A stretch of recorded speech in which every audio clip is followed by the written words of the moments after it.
എല്ലാവർക്കും നമസ്കാരം. കടലിലൂടെ കപ്പൽ ഓടിച്ചു പോവുക എന്ന് പറയുന്നത് തന്നെ വലിയൊരു ജോലിയാണ്. അറ്റ്ലാന്റിക് സമുദ്രവും പസഫിക് ഓഷ്യനും ക്രോസ് ചെയ്യാനിടയ്ക്ക് ഞങ്ങൾ മാസങ്ങൾ എടുക്കാറുണ്ട്. നടുക്കടലിൽ വെച്ച് കപ്പലിന് എന്തെങ്കിലും ഒരു ടെക്നിക്കൽ ഇഷ്യൂസ് വന്നു കഴിഞ്ഞാൽ അത് നമ്മൾ തന്നെ ഇവിടുന്ന് സോൾവ് ചെയ്യണം. നമ്മളെ സഹായിക്കാൻ ഒരു വർക്ക്ഷോപ്പോ അതല്ലെങ്കിൽ ഒരു സർവീസ് എഞ്ചിനീയറോ ഇവിടെ വരില്ല. ഫ്ലൈറ്റിനൊക്കെ നിങ്ങൾ കണ്ടിട്ടുണ്ടാവാം 2 എഞ്ചിനുള്ളത്.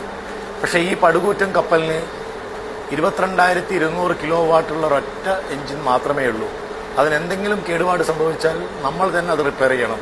ഒരു സ്ഥലത്ത് നിന്ന് നമ്മൾ ലോഡ് കയറ്റി കഴിഞ്ഞാൽ പിന്നെ പറഞ്ഞ സമയത്ത് ചരക്ക് അവിടെ എത്തിക്കാൻ വേണ്ടി ശരണം വിട്ട പോലെ കപ്പൽ ഓടിക്കണം. തിരമാലകൾ വന്നാലും കൊടുങ്കാറ്റ് വന്നാലൊക്കെ വെട്ടിച്ചു പോകണം.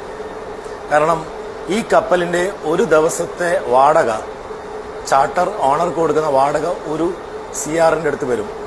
അപ്പോൾ കപ്പലിന് എന്തെങ്കിലും ടെക്നിക്കൽ ഇഷ്യൂസോ അല്ലെങ്കിൽ മെയിൻ എഞ്ചിന് എന്തെങ്കിലും പ്രോബ്ലം സംഭവിച്ചാലോ നമുക്കത് റിപ്പയർ ചെയ്ത് എടുക്കാനുള്ള സമയം വളരെ ലിമിറ്റഡാണ്. കണ്ടിന്യൂസ് ചാർട്ടറുടെ ഓണറുടെ ഒക്കെ ഫോൺ കോൾ വന്നുകൊണ്ടിരിക്കും. അപ്പോൾ ഇത്രയും കാലം നമ്മൾ ഈ സമുദ്രങ്ങളൊക്കെ ക്രോസ് ചെയ്യുമ്പോൾ നമുക്കുണ്ടായിരുന്ന മെയിൻ പേടികൾ ഒന്ന് വല്ല സൈക്ലോൺ വരുമോ, അല്ലെങ്കിൽ വലിയ വലിയ തിരമാലകൾ, കൊടുങ്കാറ്റ് ഇതൊക്കെ വരുമോ, അതുമല്ലെങ്കിൽ കടൽ കൊള്ളക്കാർ വരുമോ എന്നൊക്കെയായിരുന്നു. ഇപ്പോൾ അതൊക്കെ മാറി. ഇപ്പോൾ ഇറാന്റെ മിസൈൽ വരുമോ, അല്ലെങ്കിൽ ഇസ്രായേലിന്റെ മിസൈൽ വരുമോ, അല്ലെങ്കിൽ അമേരിക്ക തന്നെ ഡയറക്റ്റ് അറ്റാക്ക് ചെയ്യുമോ എന്നൊക്കെയാണ് ഇപ്പോൾ ഞങ്ങളുടെ ഭയം. ഞാൻ പറഞ്ഞല്ലോ, 2000-ഓളം ഷിപ്പുകൾ ഹോർമോസ് സ്ട്രീറ്റിൽ കുടുങ്ങിക്കിടക്കുകയാണ്. അവർക്ക് ഫുഡ് കിട്ടാനുള്ള ബുദ്ധിമുട്ടുണ്ട്. ഇപ്പോൾ അവർക്ക് ഫുഡ് സാധാരണ ഞങ്ങളെ പോലെയുള്ള കപ്പലുകളിൽ എത്തിക്കാറ് ചെറിയ ബോട്ടിലാണ്. ആ ബോട്ട് 2-3 മാസത്തേക്കുള്ള ഫുഡ് ഒന്നായിട്ട് ഞങ്ങൾ എടുക്കുകയും ഇവിടെ ഫ്രീസ് ചെയ്ത് വെക്കുകയാണ് ചെയ്യാറ്.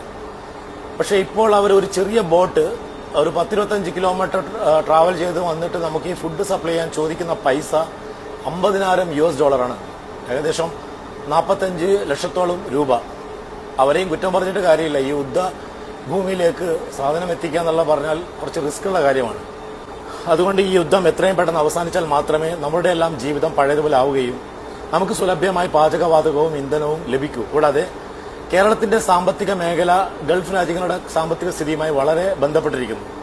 അതുകൊണ്ട് ഇസ്രായേൽ US ഇറാൻ ചർച്ചകൾ നല്ല രീതിയിൽ പരിവസിക്കാനും യുദ്ധം എത്രയും പെട്ടെന്ന് അവസാനിക്കാനും വേണ്ടി നമുക്കെല്ലാം പ്രാർത്ഥിക്കാം.